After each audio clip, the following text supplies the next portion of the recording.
injustice in this system, give it up for Chairman Molly Ishii.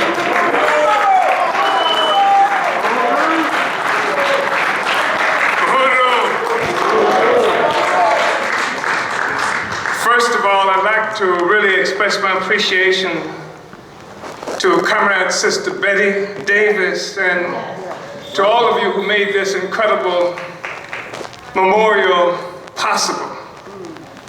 I am almost overwhelmed by the group of people who are here. Some of you I've known for a while in the trenches, involved in struggle, and if I didn't know you personally, I've known all of you because of your involvement in the struggle. I really want to appreciate your presence here, and I think it says a lot about who Ralph Poynter was, that we are here. I also want to say, free Palestine.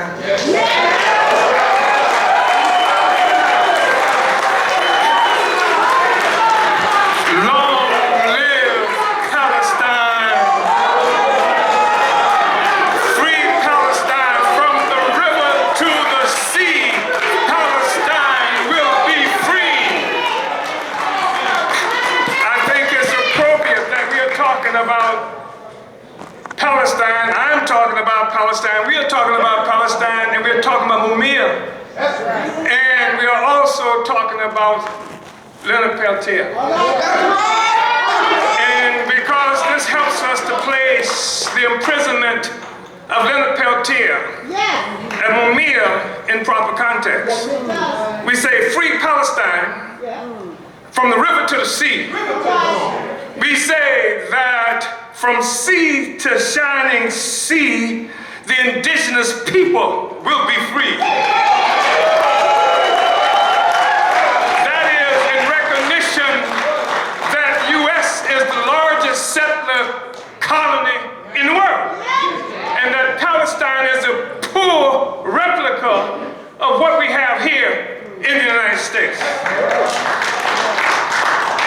I want to also state that Ralph Poynter had to be here, and he had to be who he was. The truth is that how can you imagine a Joe Biden and no Ralph Poynter? How can you imagine a Donald John Trump and no Ralph Poynter? How can you imagine the police terror that we experience on a regular basis and no Ralph Poynter? Ralph Poynter was an antidote to all of those forces and to the domestic colonialism that we experience here in this settler colony in the United States. Long live Ralph Poynter. I think it's really important for us to also say that, is that me? I'm looking at the time, okay. I think it's important to also say that Ralph Poynter was born like all of us in a process that has its origin in the first attack that was made on Africa 600 years ago that initiated the process of creating a world economy the first time in history. There was no world economy before what Portugal did when it came to Africa, and it began to kidnap African people and disperse us all around the world. There was no such thing as a world economy before then.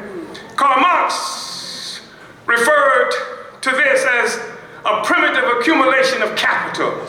He said that this was something, this capitalist system, because you gotta be able to explain how the hell capitalism got here. It wasn't like Jesus, Allah, bestowed it upon the people here. He said that we have to recognize that for capitalist production, there must be capitalist accumulation. But if there's capitalist accumulation, there must be capitalist production. He said, it looks like we're stuck in a vicious circle unless we can presuppose an accumulation of capital that was not a consequence of capitalist production, but the starting point of capitalist production. He said that was turning Africa into a warring for the commercial hunting of black on this land right here, that Leonard Peltier is locked up in prison for almost 50 years.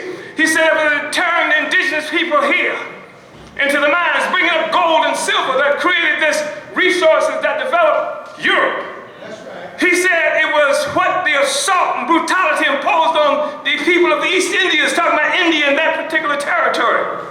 This is the underpinning, he said, of the social system. He says that this thing that he refers to as primitive accumulation, and that we recognize as the foundation of the social system, that we recognize as a colonial mode of production, he said that this thing called primitive accumulation has the same significance in political economy as original sin in theology. This is where it all started. That was the beginning of Ralph Poynter and the resistance that he represented. That was the beginning of Malcolm X and everybody who's fought, Nat Turner. All have that origin in that process that rests upon us and the rest of the peoples of the world like some big boulder. This primitive accumulation of capital, this colonial mode of production that envelops the entire world. Would be no South America, wouldn't be in North America without that assault. Can you imagine the existence of capitalism without the theft of these resources here? Can you imagine the existence of capitalism without what they call slavery?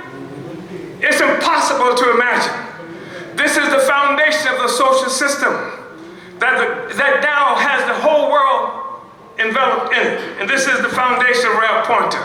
Ralph Poynter is a splendid response, an antidote to this kind of social system. So I want to say that it's a parasitic social system. That's right. It's parasitic, it was born parasitic. Lenin liked to talk about imperialism being capitalism raised to its highest extent. He says imperialism is capitalism that has become rotten ripe. And part of what he characterized as this imperialism in terms of defining it, he said that it has become parasitic. I'm saying capitalism was born parasitic. It was born parasitic. It was born selling our great-grandparents and things like that. It was born stealing the land of the indigenous people here. It was always parasitic. And imperialism is not the highest stage of capitalism. Capitalism is the highest stage of empire, imperialism itself. And I want to say that right now we're living during a period of extreme crisis of the social system. But it doesn't frighten us. Because as I've said, the social system rests upon our backs. When this thing is in crisis, it should benefit us. We should be organized. Our objective must be we must prepare to govern. Not just to duck and hide, but to govern. We say that this social system is unacceptable. It's wreaking havoc to peoples of the world. More than 30,000 people right there in Palestine, mostly women and children, just been killed in the last several days. Look at what it took. The enslavement in Africa of African people. Something like a third of the African population, 1/3 of the African population was caught up in this process. Died. Of the 600 million people in Africa at the time this process initiated, where dark Europe attacked us, 600 million people only, and 200 million people died in that process. This is the process that Joe Biden is protecting. And we live in a system now that's in a state of crisis, and it's always in a state of crisis because you cannot build a system on the backs of the oppression of the peoples of the world. Because the people will always respond to it. The people will always resist. You can't stop the resistance of the people. Deep in the breast of all humanity is the need, desire to be free. To be free. And there's no law that you can create that says that we don't have the right to be free, that we will respect. There's no law that says we shouldn't be free, that we will respect. They put Nat Turner on trial. They put him on trial. 1831. His slogan was not Black Lives Matter, some emptiness that doesn't mean a damn thing, that even Joe Biden can say it, you understand? His slogan was strike at night and spare no one. And they captured him eventually and put him on trial. and they found him guilty. But that wasn't a big thing, because even if they had found him innocent, would he have been free? No. He couldn't have been free. This is a social system built on our back. The whole superstructure of the system built on the enslavement of African and oppressed peoples around the world. So this is what gave us our dear comrade. This is what gave us Leonard Peltier. And I wanted to mention Leonard Peltier also because when we came here, African people brought here at gunpoint, we are the only people other than the indigenous people who did not come here looking for a better way of life. We lost a better way of life as a consequence of being brought here. Come on. And Leonard Peltier, this man that they've given, I think 2 life sentences. Was it 2 life sentences they gave Peltier? He's been locked up for 47 years or more, right? For defending himself on his land. Defending the indigenous people on their own land. And we have to say free Leonard Peltier, because when we got here, we didn't have any friends except indigenous people. Those are the only friends we had. That's why people walk around to my grandmama was Indian. All these kinds of things. Those were the only friends we have. And now they got this comrade locked up. And so we say free Leonard Peltier, not another year. Not another year. Free Leonard Peltier. Free Leonard Peltier. And we say free Mamiya. And we say free Mamiya like we used to say free Fred Hampton Jr. Say free Mamiya. Say he didn't do it, but he should. Are we ready? Free Mamiya. He didn't do it, but he should. I'm talking about the Philadelphia Police Department that dropped the bomb on that African community. I'm talking about Mamiya Abu-Jamal, who defended those people after the bomb was dropped on them. That's right. Free Mamiya. Free Mamiya. He didn't do it, but he should. So nobody says Che Guevara didn't do it. That's right. You don't have to say Che didn't do it. He was colonized. We recognize the responsibility to colonize to fight against colonialism. And the moment we get away from this anti-racism stuff that revolves around the question of white people and their superiority and significance, we're not fighting to make white people like us, fighting to be free. How do you know when you won the battle against racism? Does somebody come out with a white flag and say, we surrender? Do you sign a peace treaty? No, but you know about colonialism. And that's the thing that the oppressors are dealing with now. Fred Hampton was a part of a struggle against colonialism. The Black Panther Party was a struggle against colonialism. The Young Lords, a struggle against colonialism. The Puerto Rican Socialist Party struggled against colonialism. The American Indian movement struggled against colonialism. People in Vietnam fighting against colonialism. People in Cuba fighting against colonialism. And I'm supposed to be fighting against the fact that white people don't like me. You must be out of your mind. So that's not the way we do it. We're fighting against colonialism. All of us. That's what Ralph Poynter was involved in. I love Ralph Poynter. He was a strong man. But he was a strong man because he had to be. That's what colonialism does for us. It creates the very forces that's going to destroy. He creates the very forces that's going to destroy. So thank you so much. And I want to just salute Ralph Poynter. Salute Betty Davis. Betty Davis. Right?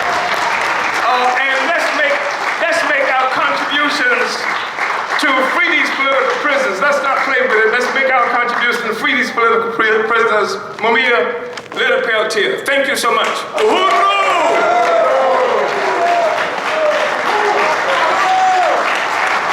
Adelante siempre.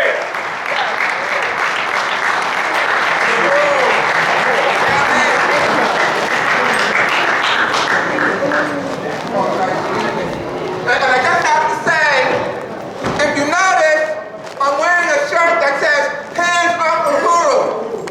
Ralph Poynter was a strong member of the Black is Back Coalition for Social Justice, Peace, and Reparations, right up until his last breath. He would be doing webinars from the hospital room. That's how much he was committed to it. He was the founder of the Free Political Prisoners Working Group. And Omali chair of the Black is Back Coalition for Social Justice, Peace, and Reparations.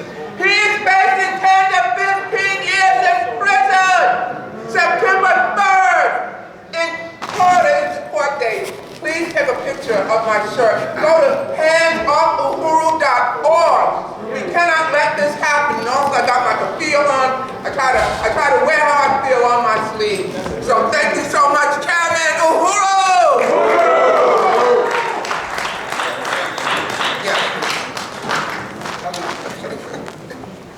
Oh man, I forgot I was working. Man, he fired me up every time, man. Oh man, so clear. Phew, man, listen, if you keep up with me, you're gonna slow down. I'm trying, oh man. Okay, next is, we're gonna hear from Ralph Poynter's granddaughter. Is Ralph Poynter's granddaughter Noelle Poynter? Noelle Poynter? Come on up, Noelle Poynter.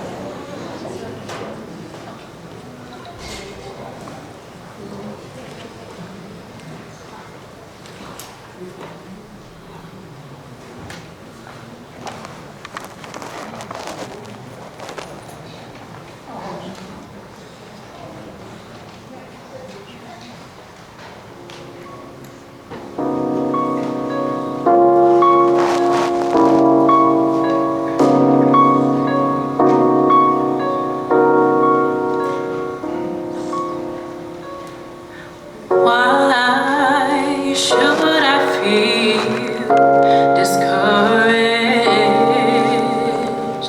Why should the shadows come? Why should my heart feel lonely and long for heaven and home?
beautiful voice. You got a lot of people in here that really don't need no introduction, but if y'all are from New York, y'all know this man. And he shows that there are no excuses for the sellout politicians that we have today. These black sellout politicians like the North, there ain't no excuses. Brother Charles Barry, that dream, you gotta come to New York. And you gotta get his book about power. Yes, Brother Barry, ain't no excuses.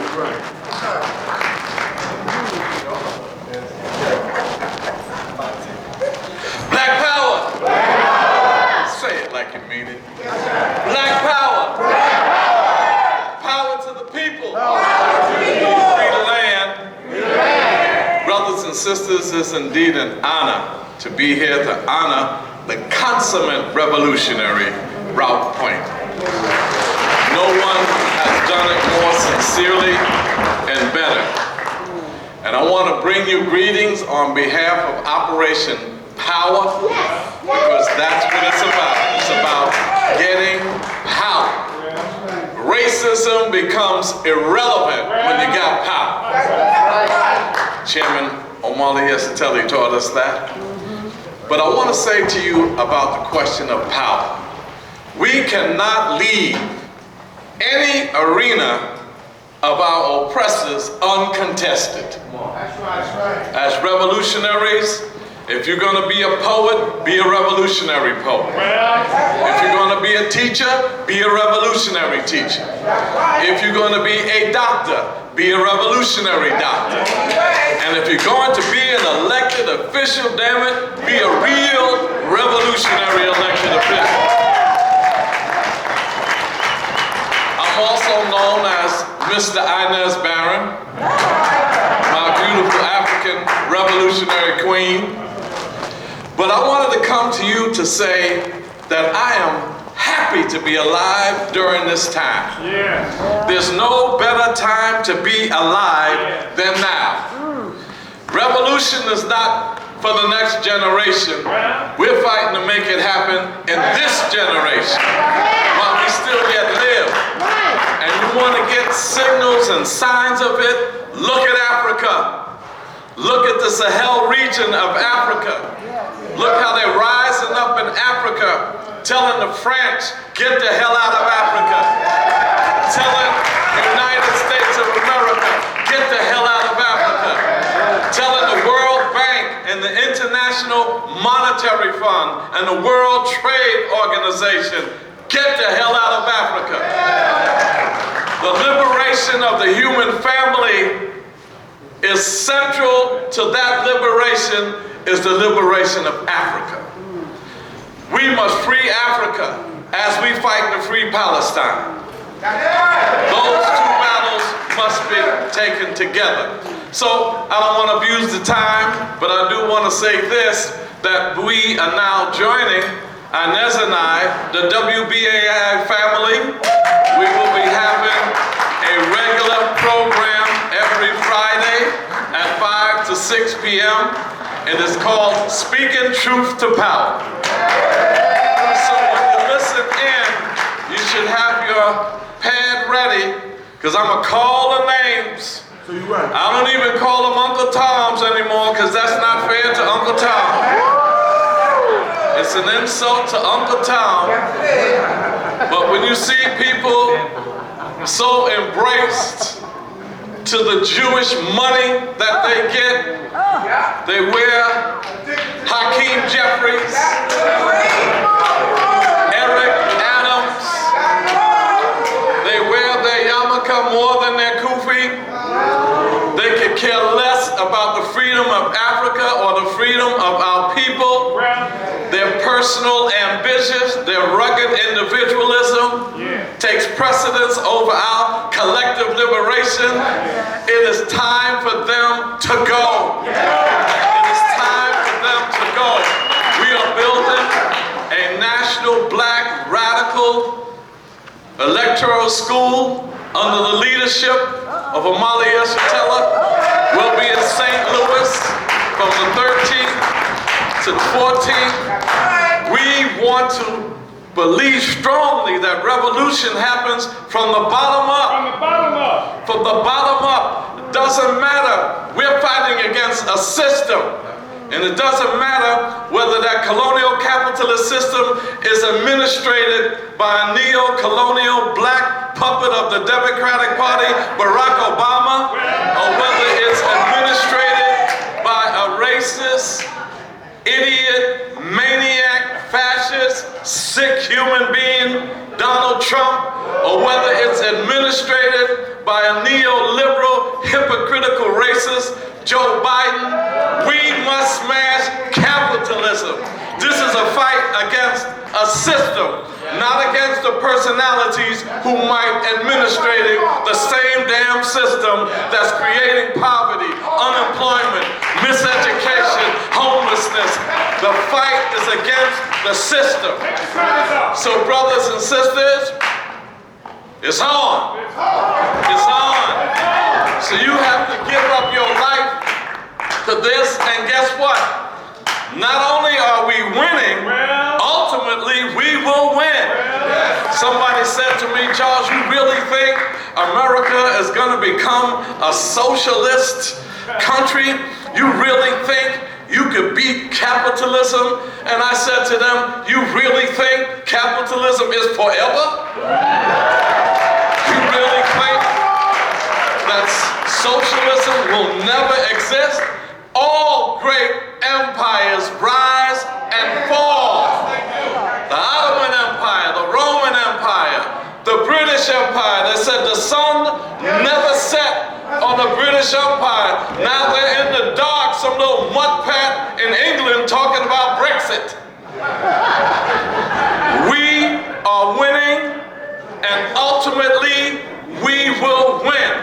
And what we have to do is accelerate that victory, make it move fast. That's why we're going to have revolutionaries elected all across this country so we can get the power. Power is the great equalizer.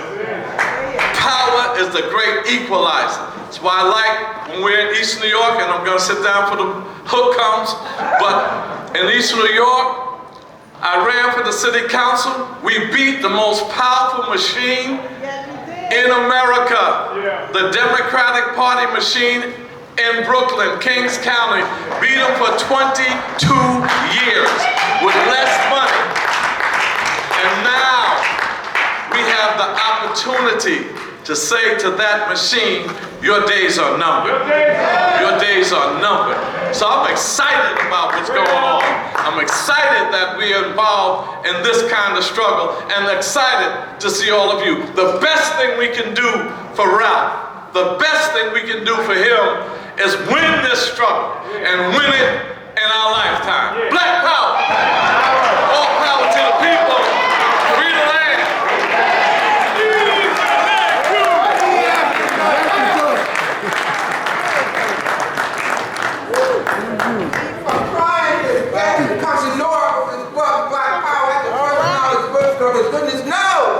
North needs that, and it just ain't New York when you have all these sellouts going on. It's North and New Jersey as well. And just lastly, there's the African American Mayors Association. They came out immediately in October and stood fully behind Israel. Haven't said one word about a ceasefire. North New Jersey has not passed a ceasefire resolution. That's a disgrace. Anyway, it's a disgrace. I'm not gonna lie about it. All right. You lie about it. I love you. I ain't lying. Put me on your email list, That's please. the problem right now we have. We're looking for Professor Louis. Professor Louis. Professor Louis is going to do some poetry for us tonight. Give it up for Professor Louis.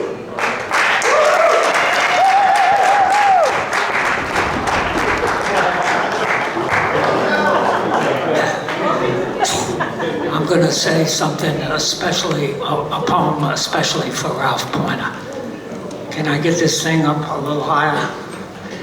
Yeah, okay. Ralph was a fighter for justice, and he was also a warrior for truth. Malcolm said that truth is on the side of the oppressed. I want to remind you all that Malcolm did not say that the oppressed always tell the truth. He said that truth is on the side of the oppressed.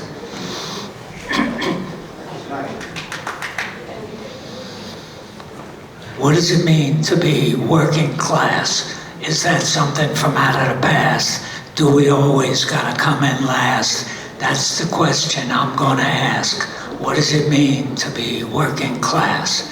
Because today they say you're middle class. You can't pay the doctor, your car needs gas. You're still paying off your college class. What you owe your credit card is never passed. Still you're middle class this and middle class that, upper lower middle class till you eat your hat, got the gap on your back, you got a little fat, you're still paying for the chair where you just sat. Is it all over just like that? Who stole the good life? Where's it at? Or was middle class just a little dream made up for you on your TV screen where everybody's comfy, or so it seems, and no one ever eats rice and beans? 'Cause in the beginning, there was just two classes. There was the big money and there was the masses. We did the work, they kicked our asses. Most everything passes. There are still two classes. Those who got it and those who don't. We think we're gonna get it, but really we won't. Those who own the companies and make the big deals, every deal could cost you a meal. And for real, not too many people hold the power. They make $1 million while they take a shower. There's the owning class and the working class. Where are you at? Are you slow or fast? All you gotta do is do the math. If you got a job, you're working class. If you're out of a job, you're really working class. We build the houses, work the fields, we run the hospitals and fix the meals. We make the family and work at home. Sometimes that's the hardest work of all. We clean the office, we teach the kids. Everything around us is something we did. No matter what your color or your name, no matter the country from where you came, the name of the game is still the same. And if the owner works, is he working class? It all depends. First and last, if he owns a bodega or a little machine shop, he works for his money and he works a lot. He might be working for everything he got, but the guy who owns the corporation, he could work all day. It won't change him. He might be a nice guy, he might be a jerk. He makes his big money off of other people's work. You can't make millions going to work and getting paid. You need other people's work to have it made. When we punch the clock, he owns the stock. We do the labor, but he gets the flavor. We make the honey, but he takes the money, 'cause working people make everything. We're the ones make the cash register ring. And when our work goes to someone else's profit, now you got it and you don't gotta ask. That's what makes us working class. And if I talk about class just a little more, your TV says we're starting class war, but the real news has come and gone. The class war is always on. It has been here since the day you were born. We just need to know whose side we're on. If we don't know our own class, take it from the poet. We will always take a beating and we won't even know it, because your TV is programmed by the owning class. Your newspaper programmed by the owning class. Your search engine programmed by the owning class. When we don't know we're working class, the owning class will kick our ass. They get a real free pass, because you get no health care, get lousy schools, the TV brings your kids up to act like fools, you get no union, you lose your job, you vote for politicians who think you're a slob, because we sometimes forget there's a bottom and a top, those who got it and those who do not.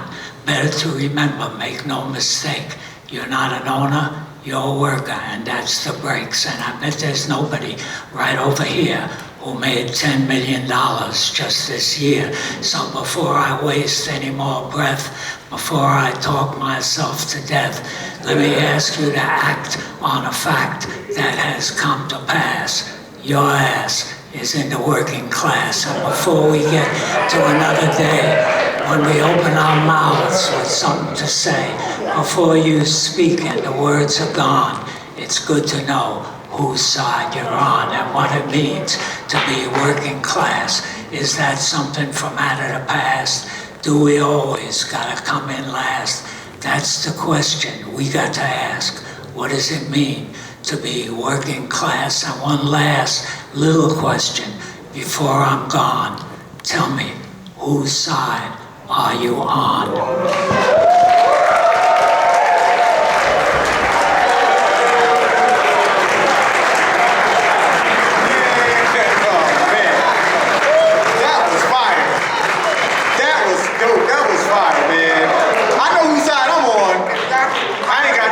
No money. I don't see him on the radio. This is my first time seeing him, so. Listen. Professor Poet Louis, yes. Unforgettable. You can hear him every Tuesday on What's Happening Ralph Poynter Blog Talk Radio. That's right. Black Talk Radio every Tuesday. What's happening, Ralph Poynter? The next speaker we're going to have tonight is from the IAC Workers' World Party, Sarah Flounders. Sarah Flounders.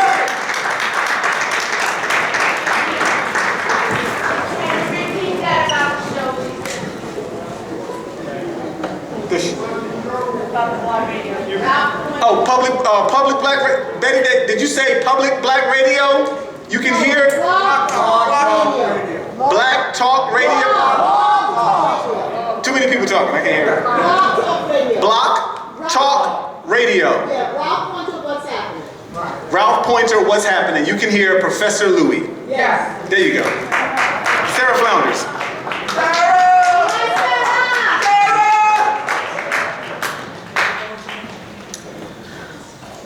Well, we are here to celebrate a big life. Ralph Poynter, a warrior. And out of every historic struggle, there emerges a handful who carry those lessons, the combative spirit into the future. People who refuse to bend, give up, lose hope.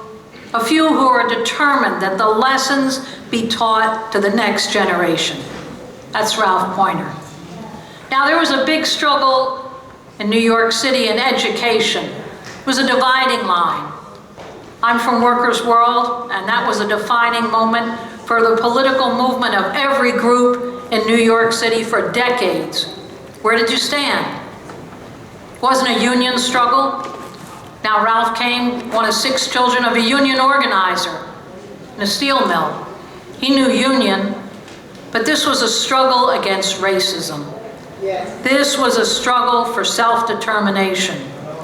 This was a struggle for community control by the black community, a struggle for control of education for youth. And Ralph Poynter came out of that defining struggle of the 60s. And not just Ralph. There was really a trio of revolutionary thinkers and activists. It was Ralph, was Lynn Stewart, was Betty Davis. That's the truth. This was like a family of revolutionary educators, co-thinkers, comrades. They formed the Teachers' Freedom Party. Now, Ralph went to jail, organized at Rikers, a rebellion. He lost his teaching license. But Ralph kept on teaching. Every chance, every platform, every microphone, every opportunity. Ralph was teaching. He didn't need a license. And right to the very end, from his hospital bed, the weekly program with Sister Betty Davis, both of them using that weekly program to teach revolutionary politics.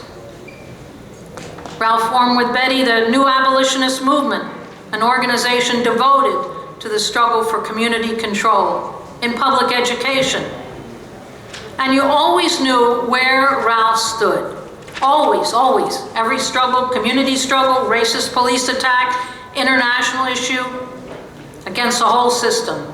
Ralph stood for resistance, for the right to resist. Now, Palestine is the defining issue of this moment in history.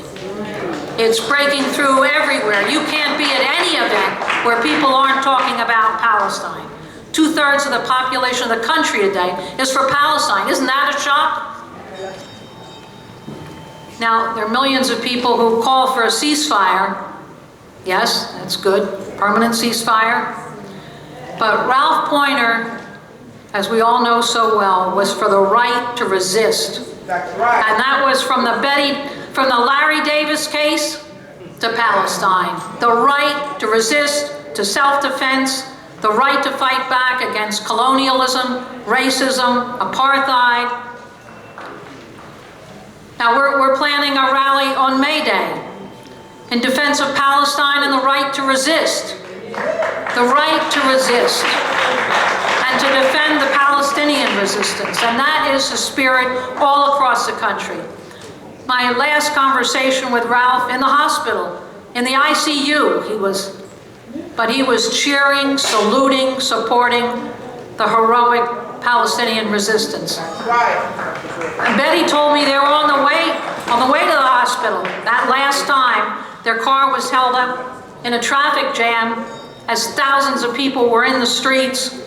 What did Ralph want to do? He wanted to get out of the car and join the demonstration. Damn, that's what he wanted to do. So, last point, I see my time. We're here to salute a revolutionary teacher, an organizer, and Ralph was determined that we remember and fight for and get free all of our political prisoners. Free them all. Free them all.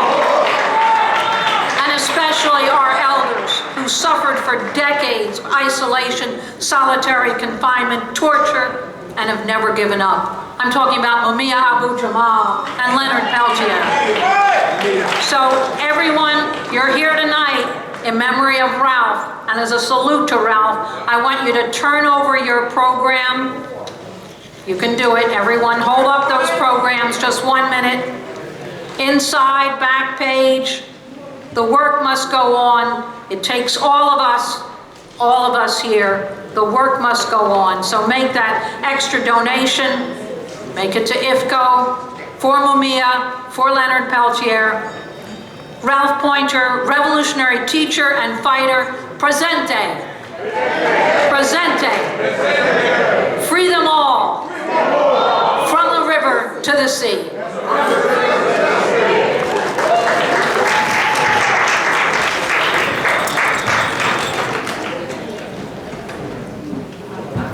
Lucy Murphy, you look like twins. You look like twins. Somebody take our picture. That's right. Hands off Uhuru and Black is back. Yes. Okay. We go back and forth. Who's going to have the honor to introduce whom? But Lucy Murphy, revolutionary poet. I met her through Ralph Poynter and Sister Betty Davis because they know all the revolutionary freedom fighting poets. So yes, Sister Lucy Murphy.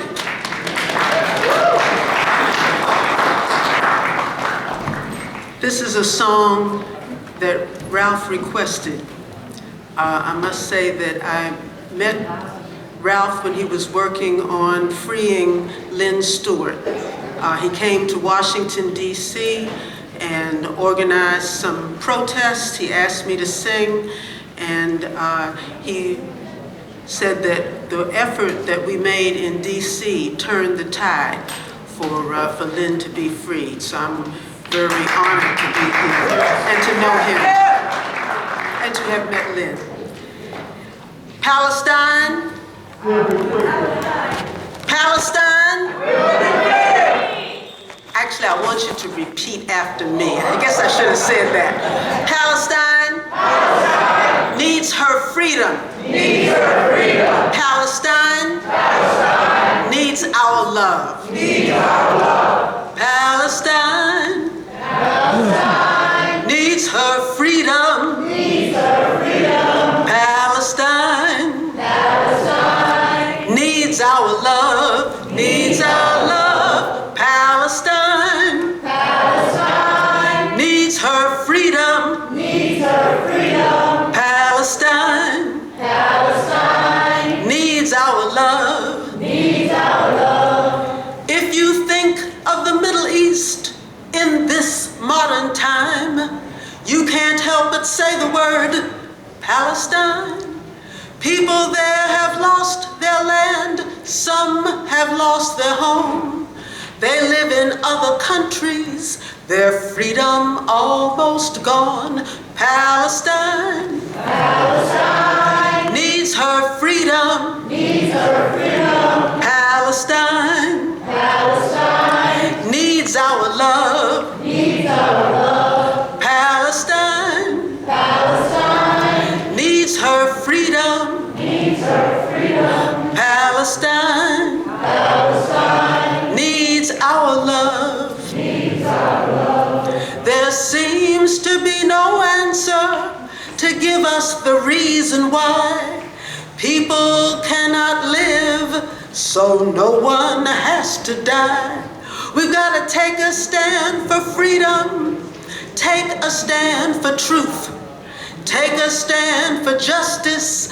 That's what we've got to do, 'cause Palestine, Palestine needs her freedom, needs her freedom. Palestine, Palestine needs our love, needs our love. Palestine, Palestine needs her freedom, needs her freedom. Palestine, Palestine needs our love, needs our love. People of all countries, of every race and creed, we need a new beginning. Let us plant the seed. Plant the seed of love and let that love seed grow. Plant the seed for everyone so all the world will know that Palestine, Palestine needs her freedom, needs her freedom. Palestine, Palestine needs our love, needs our love. Palestine, Palestine needs her freedom, needs her freedom. Palestine, Palestine needs our love. Thank you, Ralph. And also, I should mention the song was written by Matt Jones, formerly of the SNCC Freedom Singers.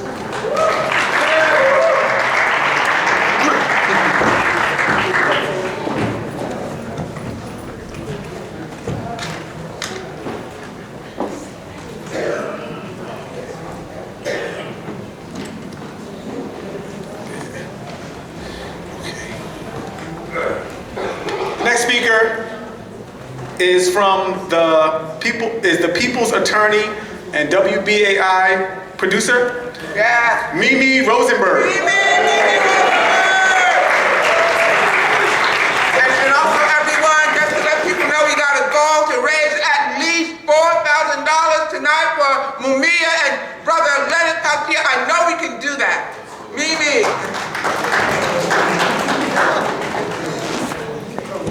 Well, first of all, I had the incredible moment before coming here of receiving a phone call through Johanna Fernandez from Mumia Abu Jamal. And Mumia apologized for not being able to make a live phone call here. And we can't get it because we are deep in the cavern of the institutional church, and it does not receive, apparently, the revolutionary messages through our cell phones. But I do want to say that Mumia said two things, and you'll hear more of a message from him later, recorded by Prison Radio. And what he said, I said, like, my goodness, you're always giving to us. There's a sense of humor and humanity. And what can we do for you? And he said, do what Ralph did. And I said, well, what is that? And he said, continue to build movement. Continue to build movement. And oh, by the way, not only that, but maybe you should tell everybody to read Robin Kelly's book, Hammer and Hoe. And I said, really? Yeah, it's a great book. Why? And he said, maybe if I had read that as a teenager, when the communists were organizing in the South, what was the fight for? It was for self-determination. It was from land. So Mia, what you've done, Ralph, is exactly what Mumia instructed us to do. You built a movement, and is witnessed by everybody here. Every single one of you is somebody deeply involved and immersed in the struggle. And the struggle is, yes, it's against white supremacy, but that is merely the ideological glue that holds up this vicious, tyrannical system of capitalism that grew out of what? Settler colonialism, and then advanced to codify itself via the slavocracy and a system of racial capitalism. You built the movement. You built the movement, and we're going to continue to do that, because what you offer us, Ralph, is there's a slogan or a comment, really, from cultural Judaism. Judaism is a religion. It is not a nation. It is not a nation. And the comment, it's the principle of tikkun, and it means leave the world better than you found it. Well, Ralph, you have left the world better than you found it. And you've done that by creating a movement of the extraordinary people here. From Sister Betty, who upholds his legacy, to every one of you who brings together the class struggle. The class struggle, the workers operating in conjunction and solidarity with their lives as community people. That's the formula for overturning this vicious system, but not without the contradiction of recognizing that the issue, and it was the issue that came to the foreground in one of the most important struggles the city saw, which is the community control of school movement, which was a struggle, after all, for what? For self-determination against settler colonialism, which hadn't been recognized and reckoned with, and against racial capitalism. It was to create a democracy. And what was the democracy going to be established upon? The destruction and the dismantling of the pillars that uphold capitalism, which are racism, poverty, and the unequal distribution of wealth, and militarism. From Haiti to Palestine, it is about not ceasefire. That's a great unifying slogan, but it's about self-determination of indigenous people, just like in Lenape, reclaiming their land here. However that happens to them must be acknowledged. We are speaking to you from stolen land, and the battle is still about undoing settler colonialism, racial capitalism, and for self-determination of the oppressed people. And whether it's from Haiti to Palestine, please, it's fine wearing our kafiyas.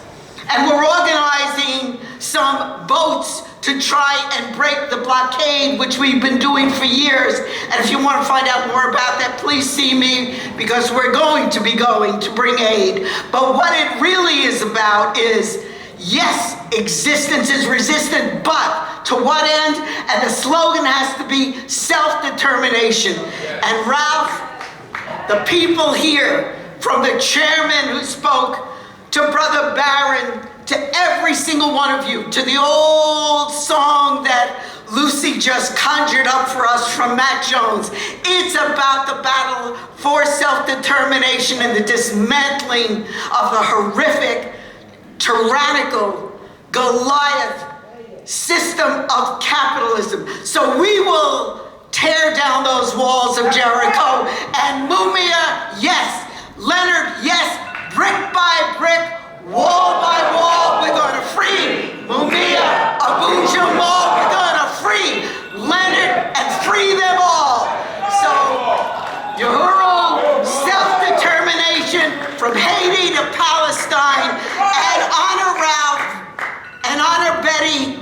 maintains his legacy and keeps the struggle keeping on by doing exactly what you've been doing.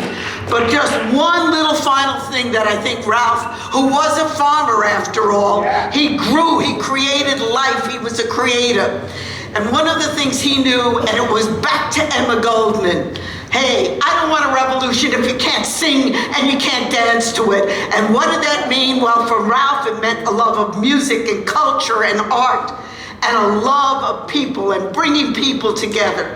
So I implore all of us to be kinder and gentler and more considerate of each other, to build that movement to really tear down those walls of Jericho. Thank you for being our instructor from the community control movement. And like Sarah, the very last thing I heard from Ralph the night before he passed, finally, was we were talking about planning a teach-in that would lead to activism and advance the struggle from a call for a ceasefire, which is necessary, to the call for self-determination for Palestine. That's what Ralph was doing the night before he passed. So dare to struggle, dare to win, live like Ralph. It was full, it was comprehensive, and honor all of you who continue to pick up that torch and carry it forward. And it's an honor to be in the company, the movement that Mumia suggested, implored us to continue to build. Thank you.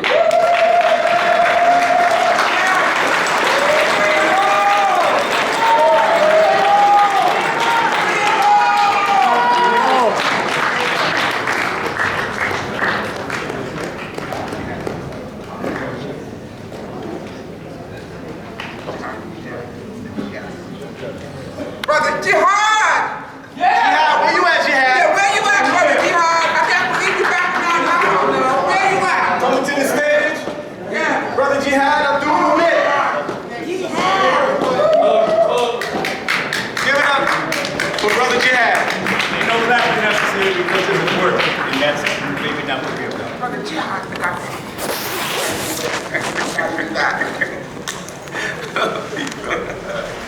Assalamu alaikum. Bismillahir Rahmanir Rahim. Alhamdulillahi Rabbil Alameen. Wa salatu wa salamu ala Muhammadin Nabiyya wa ala alihi wa sabiya ajma'in. All praise be to Allah. We praise Him. We ask blessings on the Prophet Muhammad, his companions, and his family all together. So saith a billion people in the world, including our sisters and brothers in Gaza. Need to know what motivates people. So, with the permission of Betty, I can't see you, sister. I'll hug you before the program is over. Oh, there you go. Permission to speak. I salute my comrades that came before me. I haven't seen my comrade O'Malley in quite some time. He probably wants to do something to me, but yeah. That's good. I usually happen. I got some serious things to say real quick. Tell no lies, claim no easy victories. We in a bad shape, man. You pat yourself on the back and be glad. That's not the situation here. I had many conversations with Comrade Ralph. I stayed in his home with Sister Betty, oftentimes. Many conversations on WBII, both programs. With the Uhuru movement, we always uplifted the call to free political prisoners. But I want you to realize when you say freedom all, you know it doesn't mean a damn thing to the government. Right. And you know why? Because we don't have no movement behind it. Real talk. That's why O'Malley and everybody else got to start from square one when we talk about political prisoners, not necessarily this group here, I hope, but real talk.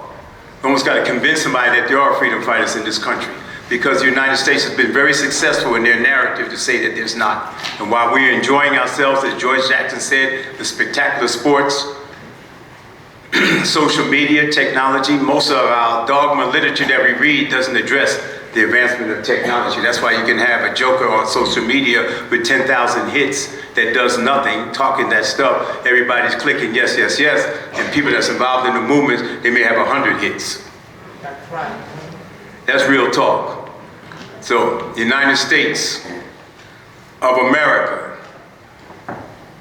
almost 4 million square miles of land mass, 234 million people plus. This is not a small African nation. Matter of fact, it's bigger than any African nation. The military budget of the United States rivals the next 20 countries.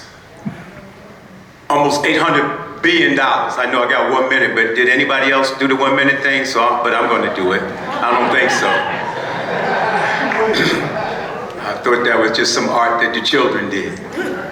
Take 2 minutes. I'm definitely going to do that. So, military budget, the next country behind that 800 billion is China with 292 billion. You see where I'm going?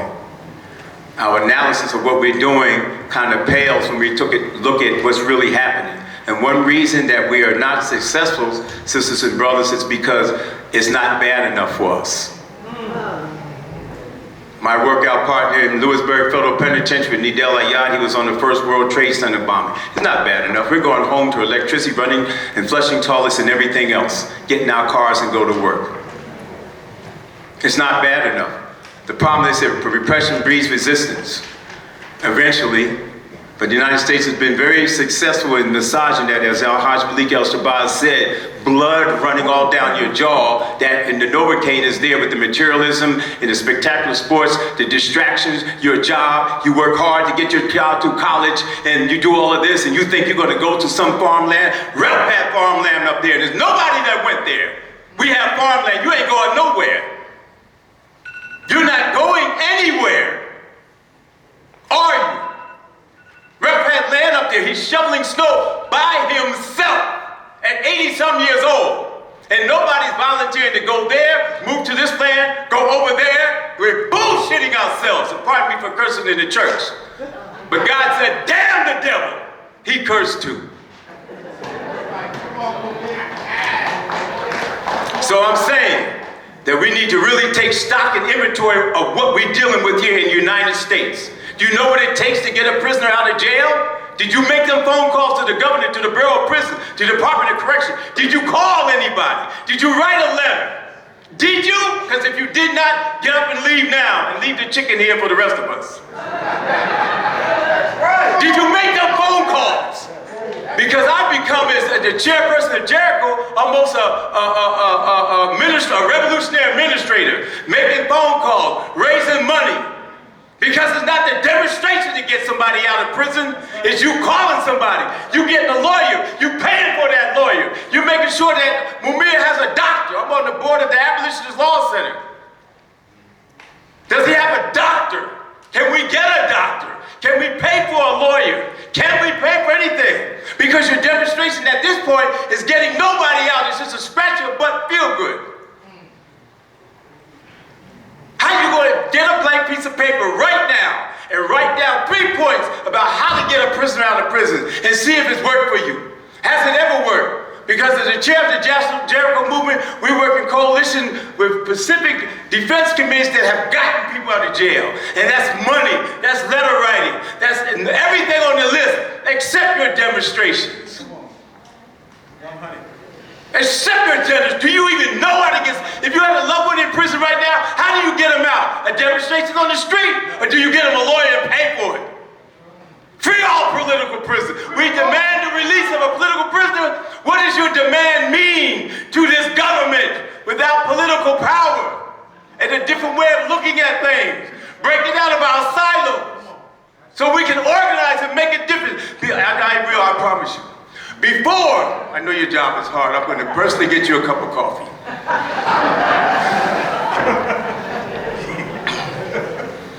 If we don't think about how to organize in a different type of way, out of our silos, having webinars with 40 people on it, and thinking that that's successful, and doing the same thing over and over and over again, it's the definition of insanity. And I have to humble myself as a Black Liberation Army member, and I salute Chongo and Tariq and Kazi and everybody else in this army, that in this audience that represented that. That's right. Come on, brother. Do you know what it means for me to pick up a gun and fight against this government and go to prison for 23 years? And come home and we don't have any land? We haven't even planted a tomato. We haven't planted a tomato. So, there you go. I'm gonna go back and get a cough drop. I'm gonna lose my voice. I want to send regards from the Seiko Dingo family with Dr. G out here somewhere. And I want to salute the Kamal Siddiqui campaign, the Mumia Jamal campaign, the Leonard Peltier campaign, Ann Lamb, and all my comrades from the National Jericho movement that are sitting here, Tekla Johnson in the back. All of us are doing that hardcore work, Amalia Satelli and everybody in the Uhuru movement. I salute you, it's hard work. Write them letters, donate that money, make them phone calls, it's easy to do. That's how you get somebody out of prison. That's how you get somebody off death row. Having another webinar, you may recruit somebody, but that's not clicking it, man. We're used to protesting, but we don't organize. We'll run to a protest, get in a rally, shout, scream, kick, boo. We haven't organized anybody. It's the same people out there every day.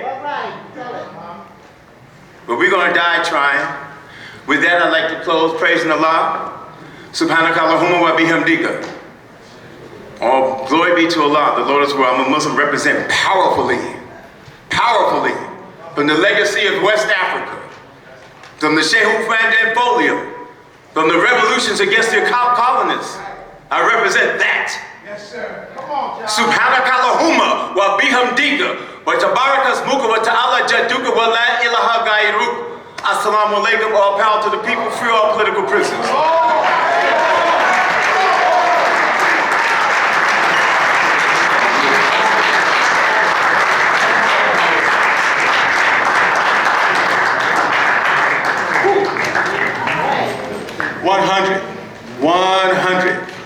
You know, when I was working in Philadelphia to Freedom Move 9, we had protested, we had marched in the streets, and I will say that that activity to make people aware that we needed support was important, but the freedom of the Move 9 came when we did exactly what Brother Jihad just said. We organized, we got lawyers, we got people to write letters, and we sent them to the right places, and that's when we saw a change.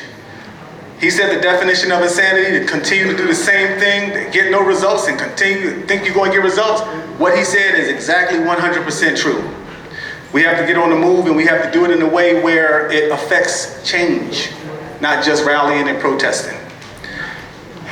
The next person that we're going to hear from tonight is an organizer with the IAC, Larry Holmes. Larry Holmes!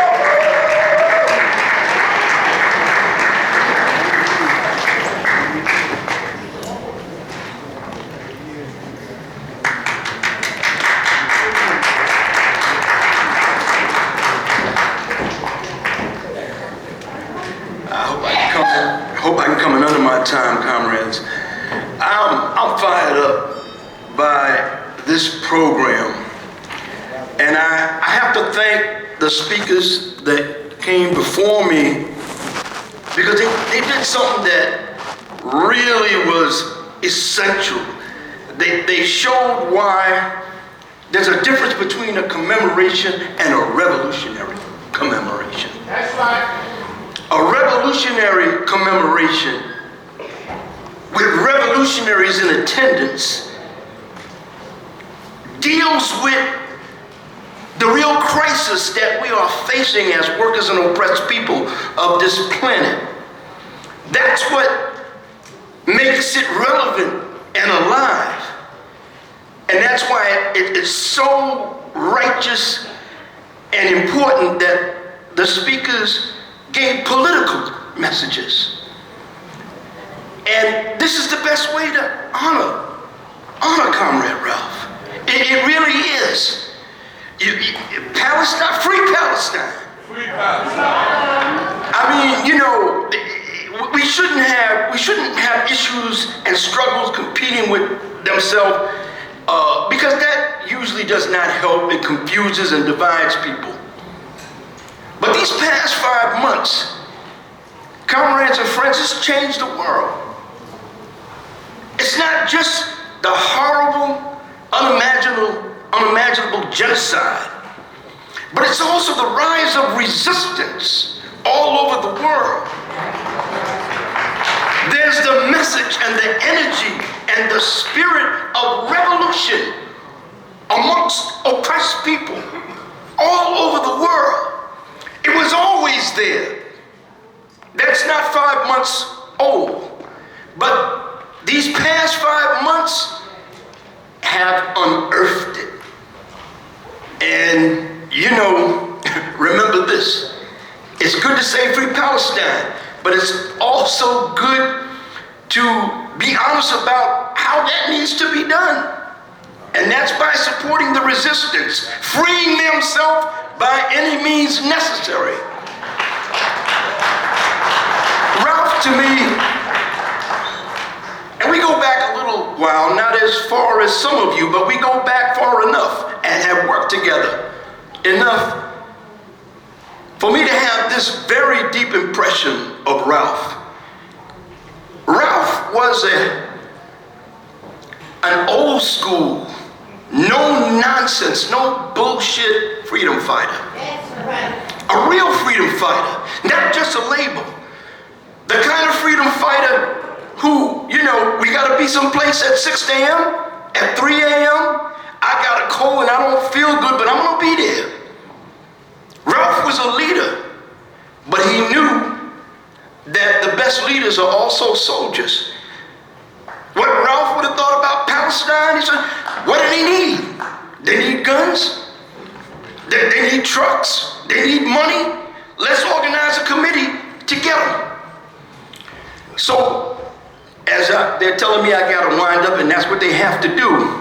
But I'll tell you this, and I know I'm not alone, I'm gonna miss Ralph's face, that beautiful, handsome face on that tremendous blue-like body with a heart of gold. You know, just because we're in this struggle doesn't necessarily mean we're likable. But Ralph was lovable. He was full of revolutionary love. And so, Comrade Ralph, freedom fighter, rest in power. Rest in power.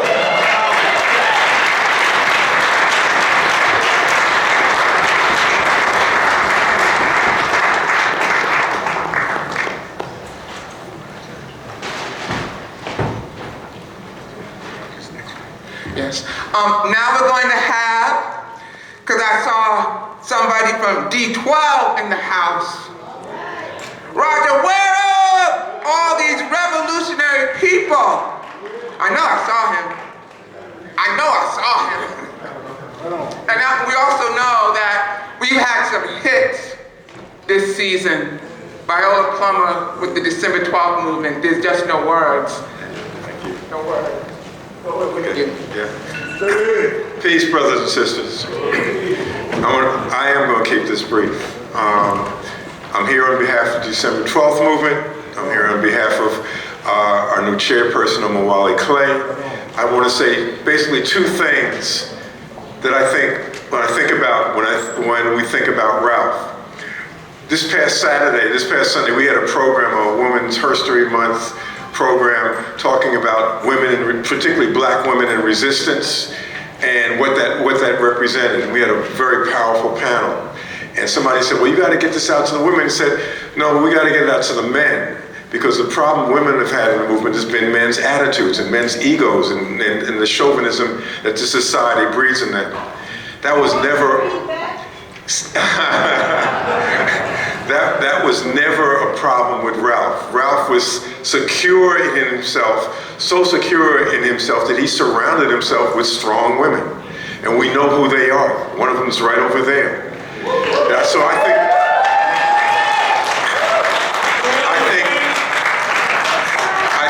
that's an important lesson, particularly for the men in the movement in terms of how do we move forward. The second thing I think about when I think about Ralph is reflected in this gathering tonight. That there aren't a lot of people in the movement that could bring together folks across this wide span that you see here tonight. And I think it's important because as D12 continues our work, we think one of the key issues in this period we face is the imminent rise of fascism and a need for a popular front against fascism. And that can only be done with the people in this room participating in that. Because if we cannot put aside our differences, they're all going to be, the people who are coming into power or trying to come into power, they don't care about our differences. To them, we represent one face, and it's a threat to them and it's a threat to capitalism. So I want to leave us with build a popular front against fascism, rest in power, Ralph Poynter. Thank you.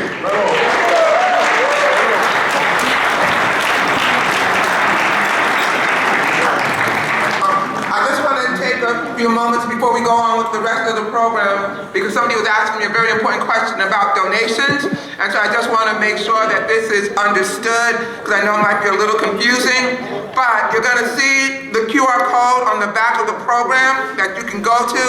That QR code is going to take you to IFCO if you choose to make the donation via the QR code. And when you go to IFCO, which is ifconews.org/donate, you're going to see some drop-down menus because they have certain campaigns they're working on, but you're also going to see a selection that's going to say, please tell us if you wish to give your gift to support an IFCO fiscal sponsored group, which would be this group that IFCO has agreed to accept the collections on behalf. And so you would choose that, and then you're going to there's a box underneath it, so you can put what that is going to be for, and you can put Free Mumia Abu-Jamal and Leonard Peltier, and that should do it. Also, if you want to pay by checks, you can write the check out, and you'll make the check out to IFCO, and in the memo line you would put Mumia and Leonard Peltier campaign, and then there'll be envelopes supplied for you with an address in terms of where that will go. And then of course we're going to be passing the bucket later on. So I just wanted to, somebody was asking me about that, I just wanted to provide some clarity for you.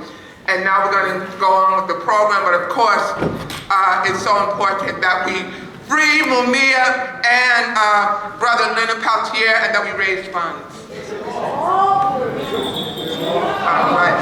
Right. Okay, while she's taking that break, people, this is basically what you're here for. As Brother Jihad told us, we got to get them out. This is what it's about. This is basically why, we're emptying Ralph's bank account. He gave me his bank account for this. So you put some money in this thing, and we bring Mumia home like we did Lynn. Everybody who's here, help us bring Lynn home. I want my warriors home now. That's right. That's right. As she said, this is why we're here. We come to these events and we salute and we raise our fists, but we need to raise as much money as we can. Tonight, we want, Ralph Poynter's wish was to bring Mumia home, bring Leonard Peltier home, and the way we do that is through resources. We need everybody to dig deep. In the words of the shakedown artist, turn them upside down and shake them and empty their pockets. Turn them upside down and empty their pockets. The shakedown artist. Brother Dawood in the house? Brother Dawood? Okay, so we got a little drumming just before Dawood comes to get the spirit right for before Brother Dawood and Dawood, Andre, and friends comes up, we're going to have a little drumming from Kyla. Yes! Put your hands together for Kyla. Let me just tell you a little people about this sister. We met each other through studying healing and acupuncture and all those things that we want to bring to our community. That's how I met her. So we in the movement and studying under the teachings of Dr. Matulu Shakur. acupuncture and acupressure. Yes. Uhuru, free the land, free the land, free the land. What's the plan? What's the plan? What's the plan? Free the land. What's the call? Free them all. My heart with the family, Betty Davis, all the family. Long live presente. Long live presente, Dr. Mutulu Shakur. Long live presente, Sekou Odinga. Long live presente, Nomza Brav. Long live presente, Viola Plummer. Long live presente, Ralph Poynter. Long live, long live, long live all of our maroon and freedom warriors, soldiers, lovers, healers, light bringers. Long live. We are free together. Long live. Nabule. Viva Haiti. Viva Cayman.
The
Abu Siddiqui, Bumia Abu Jamal, Leonard Peltier, free us all, free us all, free us all, free us all, free us all, free us all, free them all, free all political prisoners all over the world, free the land.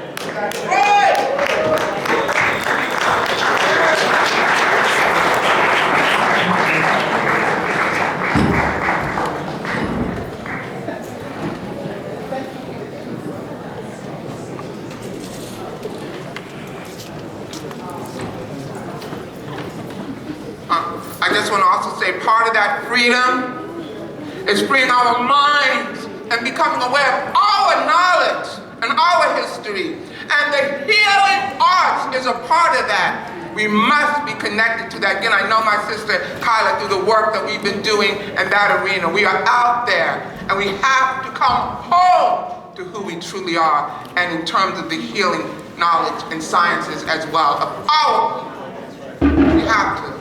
Get it up for that drumming again. Come on, y'all. That was beautiful drumming. Yeah. While y'all doing that, next speaker that's coming to the stage is Brother Dawood Andre. Dawood Andre.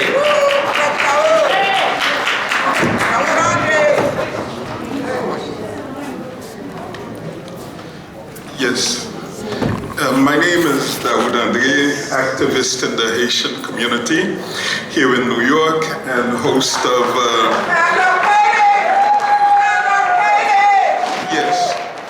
host of a radio program on WBAI, Haiti, Our Revolution Continues. It's Saturdays 4 to 5 p.m.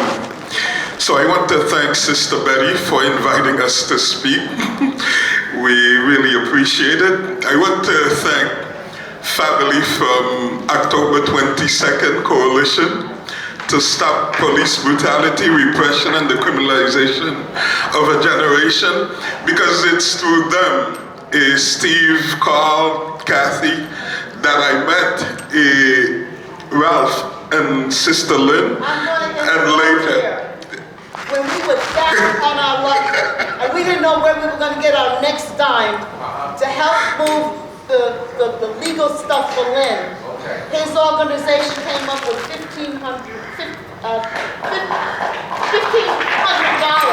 in one night. There was only about 8 members there that night, and all of them were working class people from Haiti, all right? And they had responsibilities for their families back home, but they gave up, they sacrificed a salary to help us with Lynn. And so when I say all of you helped free somebody, you did. Every last one of you represents a warrior and a struggle that helped Ralph. So we're asking you to do the same for Maria and Leonard. And I love Komoda. Yeah. Thank you, Sister Betty. Like I said, it was through October 22nd folks in the fight against police brutality about 20 years ago that I met Ralph and Lynn, and like I said later on, Sister Betty. And our collaboration started. And I want to say that it's been an honor, a blessing to have crossed paths with Ralph. And you know, when you meet Ralph, I don't know how many people have this sense. Every time we have a protest and Ralph and Sister Betty show up, or Ralph and Lynn, it's like 1,000 people just joined us. And it's like when Ralph is there, you feel like nothing's going to happen. Like you're not gonna have any trouble from the cops. It's like everything is gonna be all right. So we want them to know that we appreciate the love. And also, it's been mentioned already, but to honor Brother Sekou, to honor Sister Viola, to honor Sister Joan Gibbs, who just passed away as well, warriors in our struggle. And with them gone, I hope everyone here understands that it means we all have to do so much more, to give more, to do more. And one of the folks who testified at the ceremony for Ralph said, if you feel you have too much on your plate, what do? Get a bigger plate, right? This is Ralph's message to all of us. I want to say, Sister Betty asked me to say something about Haiti.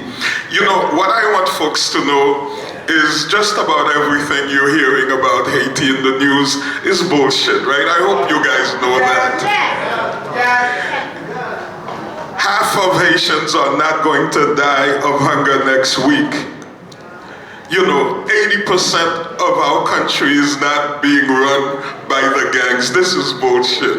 They want to create the impression that, you know, it's hopeless, and they who put the country on fire are the ones we must come to and beg to help us. We're not gonna do that. That's right. We're not gonna do that. And whenever you see Haiti in the news, you should know that this is just like our people are in struggle.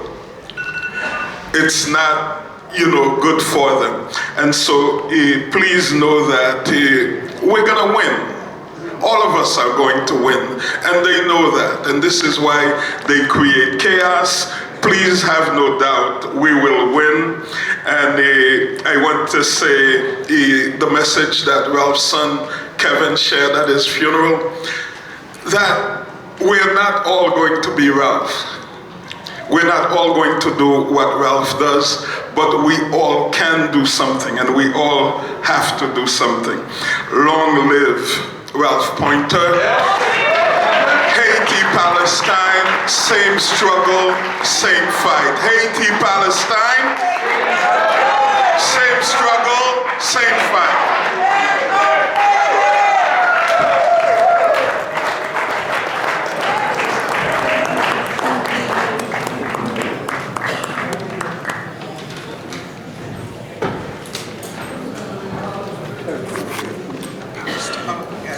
Our next poet is Remy Knazi. I hope I pronounced that correctly. Palestinian poet. Palestinian poet. Remy. Remy here? Hold up your hand if you're Remy. Remy. Okay, moving right along. The next performers is a choir, the Red Billy and Church of Stop Shopping. Red Billy and Church of Stop Shopping.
Because you walk by me, and I walk by you.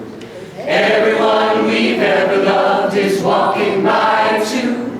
Because the air around you moves like light. I gather the four walls and fall with the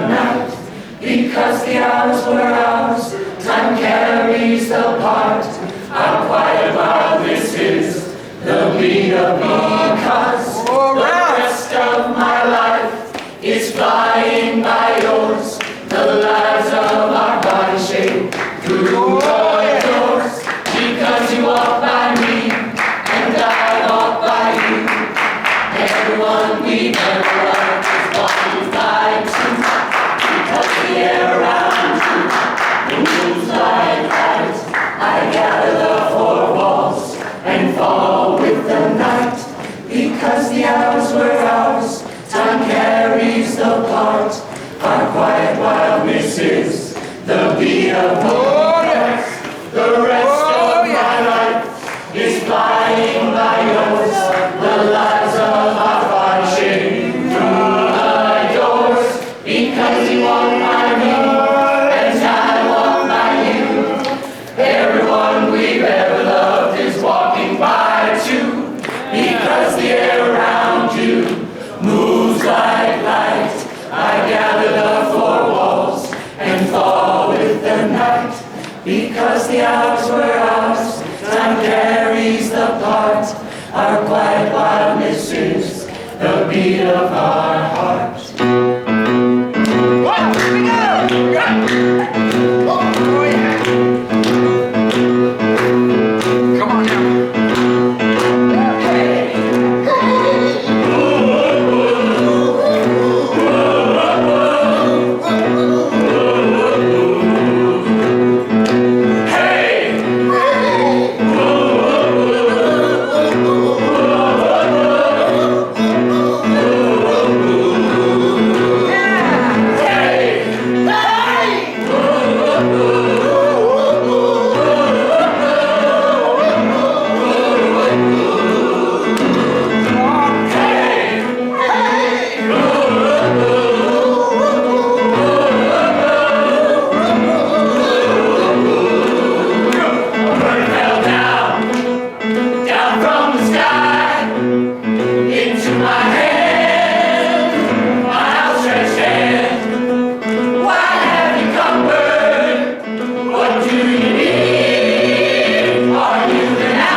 Church of Stop Shopping project, and we were, a little bit hesitant, isn't that kind of strange? What do you think, Ralph? Going into corporations and interrupting the consumers? I don't know about that. And Ralph said, oh, go in there. Go on. He said, said, that's what labor did, that's what civil rights did, that's what women did, that's what peace did, that's what ACT UP did. Hey. Music, stop them. Interrupt them with your music. Ralph said, go into that Walmart, get $15 an hour. Go into that JP Morgan Chase. They have to stop financing pollution. Go into that Gap store. They have to stop with their sweatshops. Go in there. Go in there. Become a radical American again. Sing it up. Sing it out. Stop the consumers in their tracks. Break the spell. They are hypnotized. Ralph said that. They are hypnotized. Stop them. Make them run. Make them cry. Make them laugh. Why are you singing in the middle of the 2-day white sale? Stop Macy's. Stop Black Friday. Start becoming a radical American again. Hallelujah.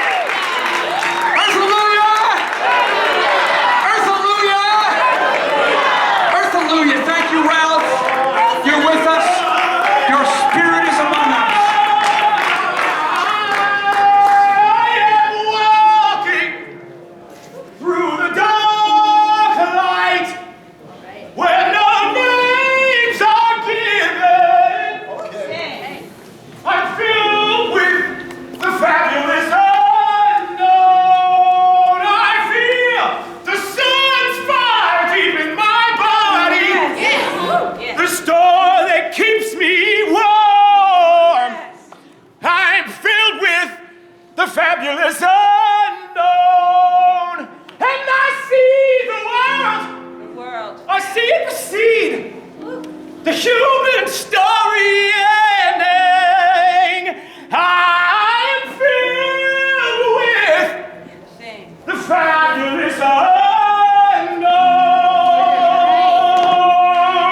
I'm walking through the dark light where no names are given. I'm filled with the fabulous unknown. All right, now come on now. Hey. I feel the sun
Is it me? Can we thank you so much for that awesome service, awesome. We want to call the revolutionary painting artist, Carlito Rivera. Young boy, come on up here, brother. Yeah, come on up to the stage. That's what we want to do. Daddy, when I grow up, I'm gonna join that choir. I'm coming to New York. The paintings that you see gracing the stage area were painted by Carlito Rivera, and we wanted to call him, acknowledge him up, and allow him to present these paintings to the family of Ralph Poynter. Carlito!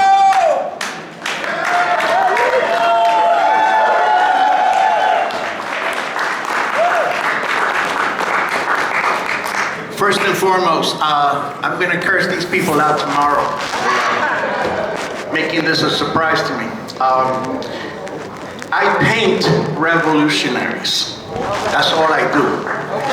And when people ask me, why do you only paint revolutionaries?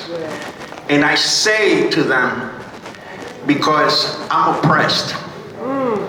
And we want to give grandeur to those who fight, and those who will never get that grandeur by the mainstream, those who will never get the grandeur by exploiters, by oppressors, by colonizers and racists.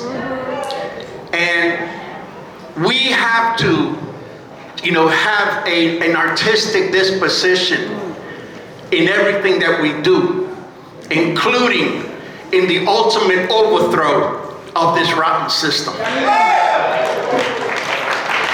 I paint because all of us have to address one thing. What is my station in this life? What is my station in the quest for a better world? And you just can't hang around and take everything for granted, because life you should never take for granted. You're here for a temporary period. And you have to say to yourself, what is it that I want to do for that world that I'm not going to see? But I have an obligation today to have an impact for it. And on that note, I say to everyone that there's different kinds of art. Remember the book, The Art of War. Okay? We have to take the disposition that's in that book. We have to be better conspirators than our oppressors. We have to plan.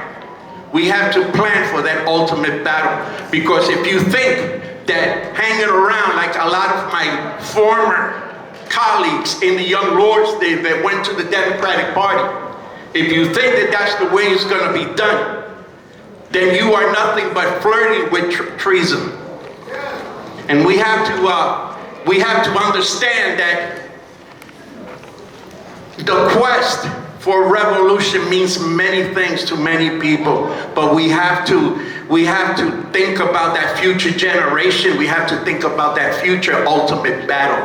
That should be the main thing in our mind, whether it's painting the portrait or doing whatever we do to free our political prisoners, because they're not there to hang out. They're there because they were fighters. And that's the disposition that we have to take. Thank you. Y que viva Puerto Rico libre.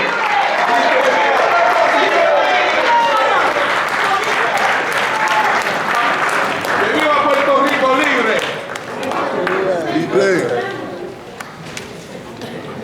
My dad. Sorry, sister. I would like to ask the family members that are here to please come here to the front. There you go. Get up! Sister, can you hand me that portrait? That one. The other one is mine. Oh, that one for you. Your family too, sister. Get over here. Yeah, he's just yelling at people. I got one. Not the portrait, the portrait. This is there.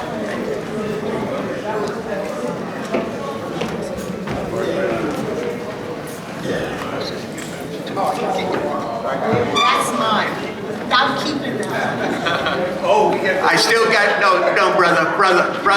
Bring it over here, because I have to present it to her too. Yeah. How about that?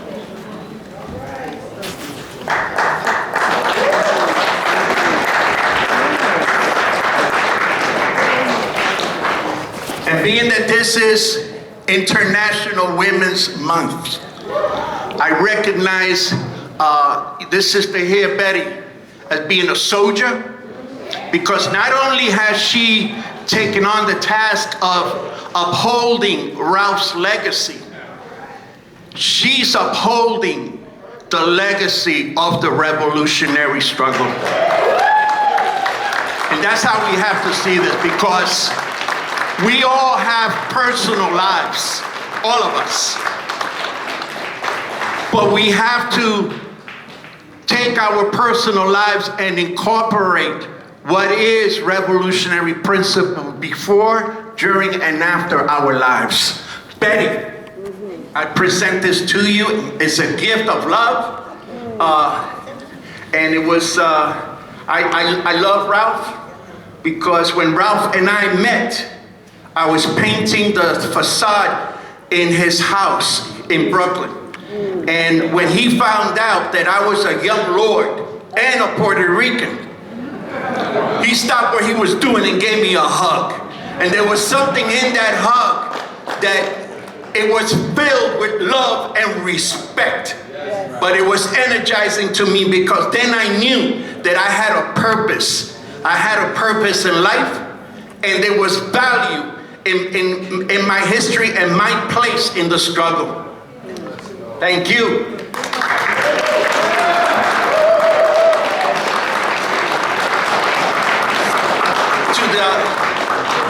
To the children and I'm getting there. You know, when you get to be a certain age, you get to see everybody that's gone, you know, after you, and that's how we have to see the struggle. You know, when I say that we have to, whatever we do today, we're doing it for a future world. And Ralph, I want you to know that your father, your grandfather, and in some cases your great-grandfather, what he had in his mind on you, but through you, he was looking at a whole generation living under an emancipated rule. And that's how we have to see family. We have to, look at family like the closest thing amongst the human family that we want to fight for. And it's in that vein that I present this to y'all.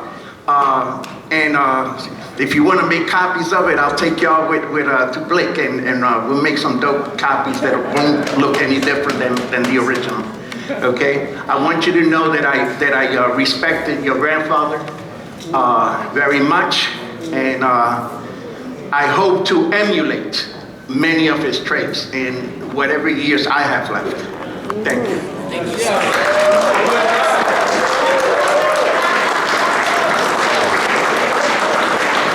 Y que viva Puerto Rico libre once again.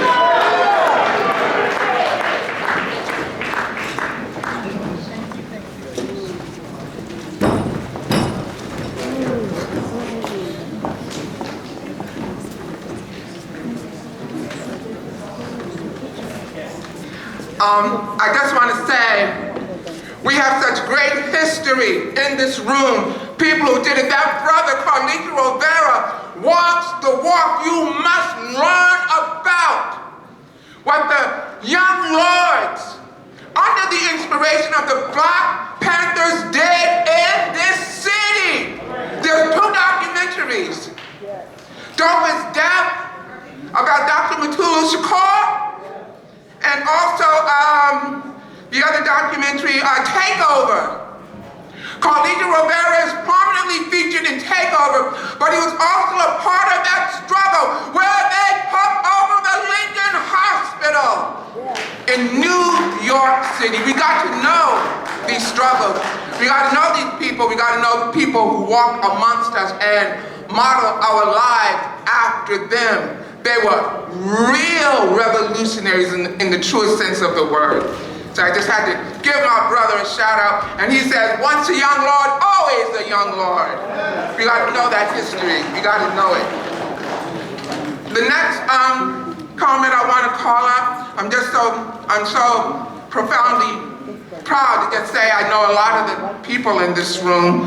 I just like to hang out around the revolutionaries. I try to model my life after them, not that